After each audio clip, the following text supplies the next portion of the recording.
I know we're still waiting for people, but since it's 7:02, let me just take a minute, if you don't mind, to explain. I know it's been kind of confusing about the big plant and what's going on at Strobel's Creek, because I've gotten constant changes in what they say. So initially I sent out an email that gave some dates, like the end of February through the beginning of March. It was like 10 days, come any day from, I think it was noon to 5, and we'll be working.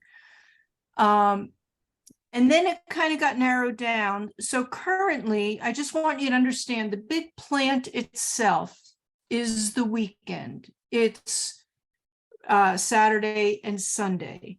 And I told Tom Sexton, who's the chief restoration ecologist for the project, that we would help out on that. We would try to come as a group, or so Master Naturalists could carpool and have buddies there and go with friends, that we would come Friday and Sunday. Friday is a prep day. So that's not technically the big plant itself. It's just a prep day where we're going to cut stakes, and they have thousands of trees. They're going to get sorted, and we're going to get things ready for all the people who are coming Saturday and Sunday. And then Sunday we'll also come and plant. So as many of you can come out on Friday from 1:30 to 4:45 to help with prep, getting ready for the big plant, and then Sunday. So those were days I picked for Master Naturalists to come, but you could go any day, Friday, Saturday, Sunday. You can go all day Saturday and all day Sunday. There were signups with a link, with, I think it was a Google sign up or some kind of, automated sign up for Saturday and Sunday. There was no official sign up for Friday because that's a prep day. So I just wanted to try to get y'all to come out, and also to kind of clarify why it seemed so, it might have been confusing. So I apologize for that, but things kind of kept creeping up in a different way. So I guess we can move on to the chapter business portion of our meeting. I know Barb had wanted to talk a little bit about our next chapter meeting. Yes, we have our chapter meeting in March on March 25th. It's a Saturday, and it will be at Claytor Lake State Park. It's starting in the morning at 10 a.m. with a bird walk, and then we'll come back to the Water's Edge meeting space, and we'll have soup lunch. Hopefully there will be some soup makers out there who will be willing to volunteer to make soup. And then we will have a presentation by Ryan, our advisor, who will talk about the Claytor Lake opportunities. Judy McCord will then give us a presentation on vernal pools and take us out to one of the vernal pools that she and her crew take care of, or I guess make observations in. And then while we're there, we'll have an opportunity to put together some fish line recycle bins that are already have a few at the lake, but they need a few more. So that'll be an opportunity for a little bit of volunteer time if you like doing that. Hopefully glue them together and installing them. So that'll be, I think Sandy put it in the calendar this week. So the details are there. It's on the calendar. It would be nice if you would sign up on the calendar so that we would get an idea of how many are coming, even though you can't sign up for your extra people that you're bringing, family or a friend. If you want to make if you're willing to do a crock pot of soup, please get a hold of me and let me know, or a dessert. Sharon is going to be organizing the food, so you could also let her know, but I'll just pass all that on to her, and then she's going to be the crew leader. I guess that's it on that. Also in March, March 18th. March 18th. Oh, you know what, Sandy? I hope I have it in the right date. Maybe these And are the just 25th. Maybe it's March in the- I have it. March 25th is Bruce's. Right, I mean, March Bruce's 18th. walk. I is do Crater Lake. remember it being the 18th, Barb. It's the 18th. Oh, it is. I wanted to Yeah. make sure that I don't have was- it wrong in the calendar. No, I think it's the 18th. I was just looking at my calendar because I knew I was going to be out of town. And when you said the 25th, I said, I'm not going to be out of town then. But that's Butcher's Walk is the 25th. Mhm. Right. So I have it right everywhere else that matters. It's just in my In your notes. brain. Yeah, well, I have it here, but I know I redid all of that in a more organized way. So hopefully I had my brains about me when I did that. Okay, so real quick, the next chapter meeting is Yes, March 18th, 18th. which is a Sorry. Saturday. So we usually Yes. have the Monday nights, but in March, we're doing March 18th, which is a Saturday, and it's going to be at Crater Lake in person. And we'll have events before lunch and after lunch and during lunch and volunteer opportunities and talks. It's going to be kind of a really, really fun day. So I hope everybody can make it. That's And- right. Volunteer opportunities to bring lunch. Yes, just to bring lunch, to share Parts of with us. lunch, Pieces of lunch. Yeah, so we'll keep it simple with just soup and dessert. So if Some just bread, bring, yeah, whatever. we'll pick up Yeah, the right. the extra stuff, or Sharon will. And But bring just, your own utensils and bowls and that kind of thing. that's right. That's right. So we don't have to do much cleanup at all is the plan. And any questions about that? Yeah, Barb, it's Carol. I just wanted to mention one more thing about that day is I've received from the state all of the recertification pins for last year, new certificates for people that have been recently certified, and also milestone pins. And I think that would be a great opportunity to distribute those to the people that have earned those. Unfortunately, I'm not going to be able to be there, and I was looking for somebody to volunteer to potentially take those to the meeting and pass them out. I've asked a couple of folks, I haven't heard back yet, but if there's anybody that is definitely planning to go and would be willing to take those, I can make sure that I get them to you. Carol, it's Diana. I can take care of that. Okay, Oh, I wonderful. could do it too, but The two of however us. works. Yep. Team Okay, effort. Right. wonderful. Thank you so much. Diane, I'm going to be out in that direction. I'll get back with you. Okay, And we'll call arrange me. it and I can pass them out to you. Yeah, I'll just leave it on my front porch, on the bench. Okay, sounds good. Wonderful. Thank you. Okay, so then the 18th is taken care of. March 25th is the day that one of our members, Butch Kelly, will lead an ephemeral wildflower walk at Dry Run. I think it's technically Dry Run Branch Road, but we're going to meet on in the afternoon about at 1:30 at North Main Food Lion, and then organize cars because there's not a lot of parking. And it's about a 15-minute ride down Mount Tabor, and then we'll walk probably a total of around 2 miles, but it's level and easy walking. That will be our outing for March also. And I think that's it. And we do have Grasslands, Virginia, past, present, and future in our April meeting, Bruce, by the way, with Leighton Reed. He's going to talk with us about grasslands are his specialty. Whatever. Thank you. Oh, I did, just in case nobody else mentions it, there are 2 continuing ed opportunities at noon tomorrow. It's on the Yes, there- calendar. On the Yeah, week. and unfortunately, there's a conflict, they're both at noon. But if you're going to the spotted lanternfly one and miss the snake one will be put up on the VMN state website because it's sponsored by Master Naturalists. And they, after a week or two, after they get the recording, they post it, and you can just find it under continuing education on the state Virginia Master Naturalist website.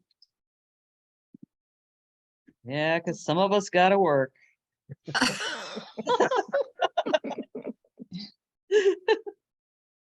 Okay, Hmm. so let's see. Thank you, Barb. Sandy, do you have any other announcements from the Activities Committee? I do want to say, I missed mentioning Ann Raridan when I was talking about tree rescuers, because she had a big part in getting tree rescuers going. So I wanted to mention her name. And project of the month, we highlight a project so people know that they're there, how to get involved, what it entails. Brenda is going to talk a few minutes about Frog Watch, and then Chris is going to talk a few minutes about vernal pools. So go for it, guys. Actually, it's Judy that's going to talk She about. passed the buck. Yes. Mhm. One of the projects that we do is Frog Watch USA. It's a project of American Association of Zoological Parks and Aquaria, actually. But basically there's a training session that you do, learn a little bit about the history of Frog Watch, and more importantly, you learn how to do it, what documentation is necessary for it, and you learn the 13 species of frogs that we have in this area by their calls. You don't have to identify them, but you learn them by their calls. And then they ask us to go out twice a week. No way, I'm a volunteer. But you go out as much as you can, and there's certain stipulations to when you can go out. You can't go out when it's windy because the frogs won't be calling, but you go out half an hour past sunset and you listen to the frogs in your areas that you're doing. I do some of the vernal pools at Claytor Lake State Park, so I go out there and do that. But and then you send that documentation in. There's a form that you fill out online. So it's really cool, and I can identify all 13 frog species in this area. And there's a training. If you're interested in doing the training, get with Brenda and she'll send you the link to the training thing. And then I'm going to be going out to my pools every Friday. It's time to be determined because, like I said, it's a half an hour past sunset, or maybe after I finish a program at the state park. Weather permitting. And weather permitting. So if you're interested, get with Brenda. She can send you the link to the training. And then contact me and I will take you out and show you how to do it. So it's a really cool project and it's a lot of fun. And the peepers have started. And so the wood frogs, we had freshly laid wood frogs in one of our vernal pools Sunday. Oh, Yep. It begins. It's You time. said the salamanders were out too, so. Yep. They can be. Especially if it gets warm this week and we get a little rain, there will be salamanders out in the pools as well. Take it away, Chris.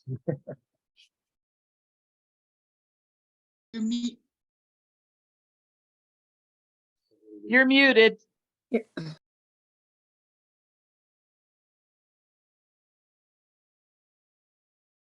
Virginia Master Naturalists have been tasked with locating and characterizing vernal pools. If you're interested in getting involved, it's called the Vernal Pool Cooperative of Virginia. It's something that's been running since 2016. If you're interested in monitoring a vernal pool, you need to be trained. And then Judy's got some vernal pool field trips scheduled, and you have to go out in the field and get some experience that way. The other thing you need to do is find a vernal pool. Now, I've gone over the records for in SIT-SCI, which is where we log our information after you've monitored your pool. And there are a number of pools that have not had anything logged for them since 2016, 2017. So I have coordinates for pools that are not being monitored right now. So those could possibly be available. It's possible they don't exist anymore, but we need people to go out and look. So if you're interested, send Brenda an email and let her know that you want to get trained. Were there any questions? Thank you, both of you. The vernal pool project is really cool. It's a lot of fun. It's a continuous learning opportunity. Put it that way. So, and Judy, you're gonna be doing a walk to one of the vernal pools at the chapter meeting on the 18th, right? We will. Okay. At least one. I'm gonna monitor all of them that day, but y'all can come to however many you want to come to. All right, let's see, any other chapter news updates? Carol, did you want to talk about, I want to say registration, but that's not it. You mean the application process? No, Yes. no, the Enrollment. re-enrollment, that's what I was thinking. Oh, the enrollment. Okay, so I've scheduled information sessions at all of the libraries in all of the 5 counties, except for the city of Radford. And it's only because I can only do it a month ahead of time. But I've got a group of people that have offered to help. And the idea is to extend the outreach to possibly recruit some underrepresented groups in our membership. And so that's one aspect of the enrollment. What I'm going to be doing is sending out an email to the folks that are on the waiting list to give them the first opportunity to apply. And those applications will be made available to them. I believe it's like April 24th. And then we'll see how many people we get from that and from the information sessions. And then it will be open up to everybody else May 10th. And I don't know if everybody's aware, but the training committee had decided that we would open up 25 spots this year. We're going to be losing some people because of re-enrollment. And so just to increase our numbers, we're going to be allocating 25 seats in this upcoming class that starts in August. Okay, so those sessions at the library, that's sort of aimed at the general public for recruiting for that training class. Yeah, it's to explain what we do, and really it can also serve as the information session rather than a one-on-one interview with each of the applicants. We're going to cover all the information that they need to know about expectations and what the program's about, what the training will consist of, so that they'll already have that. And it'll save us from having to interview 25 individuals, hopefully. Okay. All right. One other go ahead. thing that I wanted to mention. Because we're covering all of the 5 counties, if there's anybody else on the call today that resides in Giles, not Montgomery so much because we've got a lot of folks there, but like Floyd, for example, Floyd, Giles, Pulaski, if they are interested in attending, please contact me and let me know, because I'd be glad to, have other members come and talk about projects that they've done. And if they live in that area, it might, encourage some other people from those outlying areas to also maybe, want to join our ranks. Okay, great. So they should get in touch with you then. Yes, please. Okay. Okay, let's see, Brenda, I see you there. Do you have any updates for the group? Not really. I'm still going to send out the tips for how to enter your data into Better Impact from what I've been learning from the annual report, and that there's some things where it has to be done a little bit differently in that. Some people are putting a Project Feeder Watch into somewhere else, but they're not putting it into the bird survey. Oh, they're putting it into citizen science. So a few little things like that, just let people understand how to enter your data correctly in that then. But Okay, so you're going to send an email out yes. about that? Okay, Yeah. great. Mhm. Okay. Any other board members want to give updates? I hope I'm not sure who I'm forgetting at the moment. Let's see what else we have going on. I've got one announcement for the Junior Naturalist Committee. On April 29th, the Seeds will be having its annual spring festival, April 29th, 9 to 4. Just a heads up for people who may be interested. Okay. Also, I noticed that Ann put the link for the Tree Rescuers Zoom. So if you're interested in going to the Tree Rescuers and you'd like to Zoom instead of going to the library, the link is in the chat. So anybody who's interested in doing that on Wednesday can get there by that link. So if that's everybody, unless anyone has any other updates, I'm gonna end the meeting. It's getting on the late side, so we've got a lot to talk about. I just want to say that we're amazed at the progress we're making in the old growth forest. So if you'd like to join us, we're getting to the end of there's very few garlic mustard plants in there. We're some of the shrubs we're getting to where we think within the next 2 or 3 years, we might get all those out. There's lots of reinfestation from seedlings, but so we're at first when people came to help, it seemed overwhelming. So if you come now, you'll feel like you're really doing stuff. Oh, that's great. Thanks for all your work. That sounds like it's good to know that you're making a difference. That's awesome. Okay, everyone. I hope you have a good night. I will see you soon, hopefully at a volunteer event or next month's meeting. Good night. Good night. Thank you.